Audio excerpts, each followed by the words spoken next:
Overseas now into Syria and to the stunning new numbers tonight. We heard from the State Department, potentially more than 1,000 victims in the latest possible chemical attacks.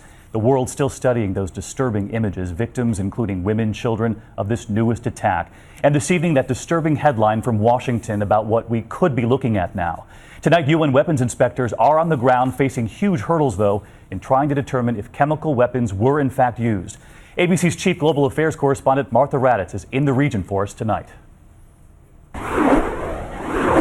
It is a terrible and urgent task. Tonight, the U.S. and UN racing to find out whether chemical weapons killed these men, women, and children, and just how many died. Today, a shocking new number from opposition groups revealed in Washington. The most recent estimates we have seen range from 1,000 to 1,800, which is obviously a broad range. The Assad regime says claims it carried out a chemical attack are baseless.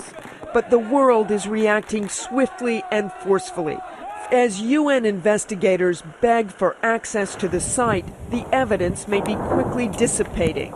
David, tonight, President Obama has directed the intelligence community to do everything possible to find additional information about this suspected attack, but we don't know what the U.S. response would be. David? Martha Raddatz with us again tonight. Martha, thank you. There's also new word this evening on Americans now believed to have joined the fight on the ground in Syria, potentially helping terrorist groups there. Could those Americans, in fact, pose a threat to our homeland? Our senior justice correspondent Pierre Thomas sat down with FBI Director Robert Mueller today. And Pierre, we know Mueller is about to step down after 12 years, but this was really something today in your interview, expressing real concern about Americans on the ground in Syria?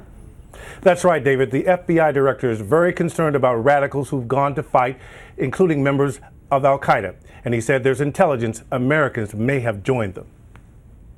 You are concerned about what number one, the associations they will make, and secondly, the expertise they will develop, and whether or not they will utilize that expertise to undertake an attack in the homeland. So yes, we are concerned about that. So as he gets ready to leave his post, Pierre, you asked what still keeps him up at night, and what did he tell you? David, he was blunt as always. He worries about terrorists taking down a plane with a bomb or using biological or chemical weapons. He said those threats are very, very real.